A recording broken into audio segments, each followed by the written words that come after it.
For our project, we'll be covering 4 mechanisms of formation damage. The first mechanism we'll cover is biological. Biological formation damage is typically done by bacteria. Bacteria are classified into 2 types: aerobic, requiring oxygen, and anaerobic, which require absolutely no oxygen to survive. Bacteria typically replicate at temperatures from 68 to 275 degrees Fahrenheit. Bacterial cells, as well as a type of polymer that they produce to protect themselves, tends to bind into pore spaces.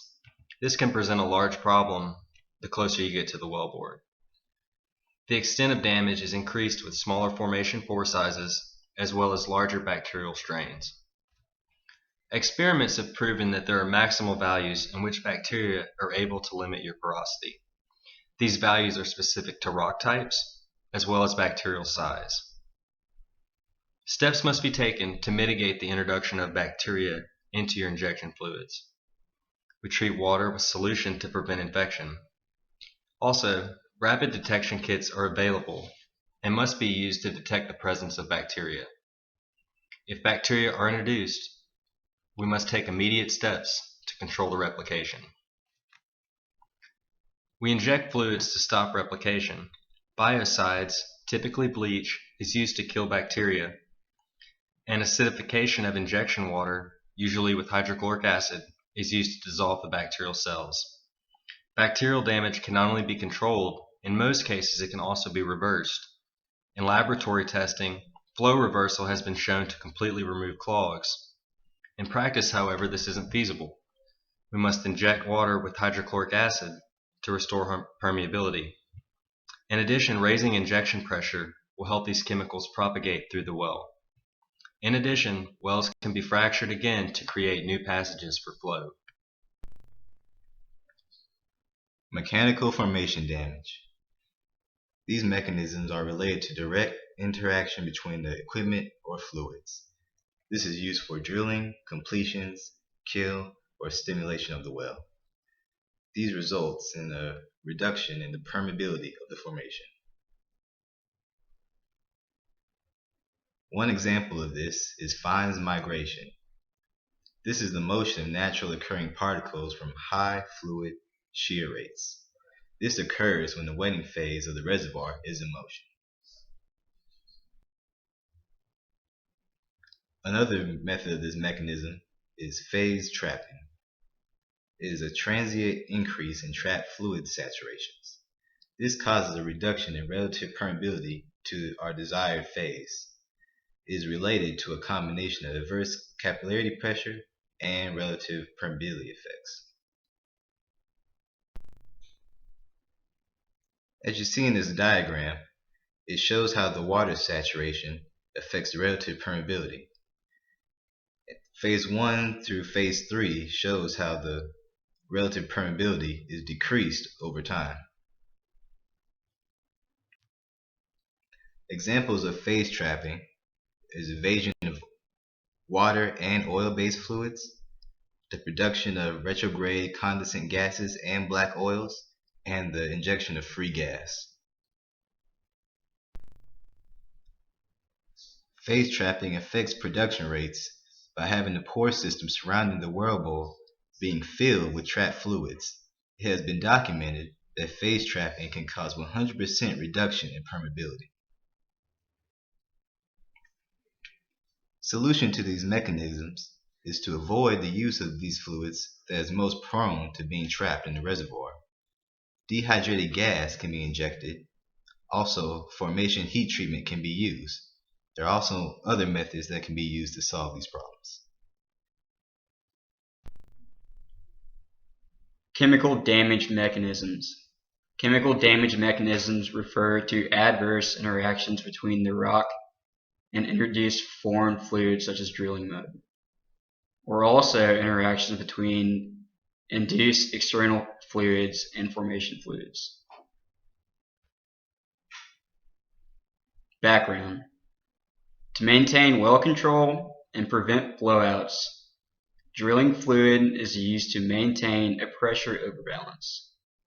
The drilling fluid column hydrostatic pressure is maintained above the formation pressure. This pressure overbalance results in drilling fluid to invade the near well area. Fine particles in the drilling fluid can act to plug pore throats or chemically react with water-sensitive clays present in the formation. The migration of drilling fluid into the formation and its reaction with the properties of the rock result in an altered near-well permeability that is less than the permeability of an unaltered region. The reduction in permeability impedes flow rates and causes an additional pressure drop compared to that of an unaltered model. Chemical processes causing formation damage include Clay's reaction, chemical absorption, formation dissolution, emulsions, wettability alterations. Each of these processes can result in reductions in permeability. Clay reaction. Clay minerals are naturally very reactive due to their large surface area and negative charge. When external fluids such as drilling mud or brine are added to the equation, a phenomenon known as cation dissociation takes place. The pressure overbalance maintained in the well forces external fluid into clays present in the formation. The positively charged ions disperse into the clay matrix, dissociate, causing them to become negatively charged. The influx of negatively charged ions repel each other to a point where they create a repulsive force that is large enough to cause the clay to expand or swell. The expansion of clay plugs pore throats that were previously free for fluid migration and consequently reduces the permeability. The reduction in permeability of the near well area produces a skin region of altered permeability and effectively decreases the area accessible for flow.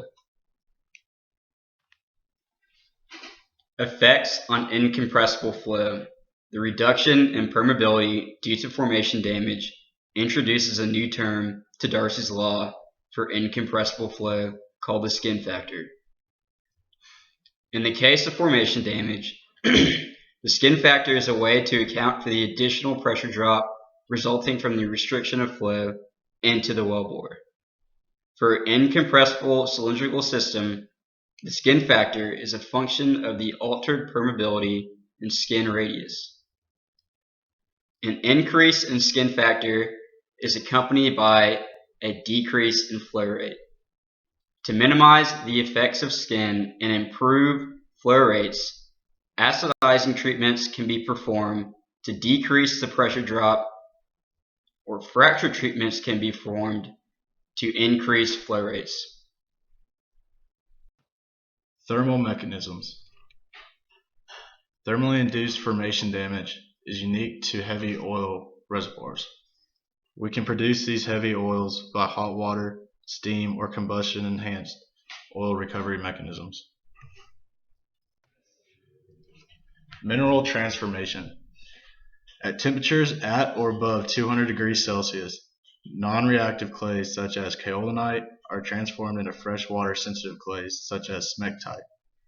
Contact of fresh steam condensate with newly formed reactive clays can result in significant swelling and expansion of the clays, which can bridge and plug pore throats and reduce the apparent permeability of the pore system. As seen in the picture, the green material is the smectite after swelling from the water contact.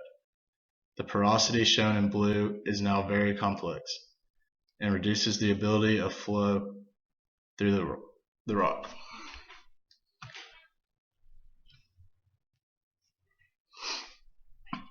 Dissolution. Mineral solubility increases with increasing temperature. This property leads to dissolution as the temperature in the reservoir changes, which can have two effects on the reservoir dynamics. First, the increase in temperature dissolves class of silicate minerals, which releases fines that were previously immobile. These fines migrate and plug the pore throats as shown in the figure marked at point 1. As bridging of the insoluble fines build, it hinders oil and fluid flow through that pore throat, therefore decreasing the permeability and flow rates of the thermally damaged area. Second, as the mineral saturated brine moves further into the formation and away from the well, it encounters colder formation temperatures and begins to cool and lose its ability to maintain dissolved materials in solution, which results in reprecipitation of calcium, magnesium, or silicate-based solids. This can be seen in figure at point 2. The magnitude and location of these solids reduce permeability and flow rates. Wettability changes. Wettability of porous media is strongly controlled by the physical absorption of polar constituents on the surface of the rock, which is governed by temperature. As temperature increases, the amount of absorption decreases, and heavy polar constituents, usually oil, leave the surface of the rock, and water moves in and wets the rock. So as temperature increases in the reservoir, it becomes more and more water wet. This can be seen in the figure to the left. At higher temperatures, the relative permeability to oil increases and the relative permeability of water decreases. This is favorable for oil production since an increase in relative permeability of oil leads to a higher production rate of oil. To achieve these favorable water wet conditions, we can perform steam flood projects. There is, however, some circumstances that rapidly inverse our favorable wettability changes. If the water wetting rock gets too hot, it will evaporate into superheated steam and overcome the polar attraction of the reservoir rock. At this stage, the oil then becomes the wetting fluid and drastically decreases the relative permeability of oil and the production of oil.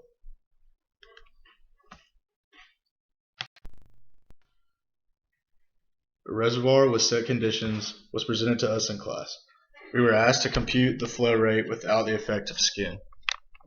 We calculated a flow rate of 0.0216 cubic centimeters per second without the effect of skin. To illustrate the effect of skin on flow rates, we modeled the same reservoir but linearly increased the skin factor to a maximum value of 10. This increase in skin factor produced an exponential decline in flow rates. Darcy's law for incompressible flow, including the effect of skin, is presented to the left. Increasing the skin will increase the denominator on the right-hand side. By keeping everything else constant, the production rate must decrease. This is a plot showing flow rate versus skin factor. As you can see, as skin factor is increasing linearly, the flow rate is decreasing exponentially.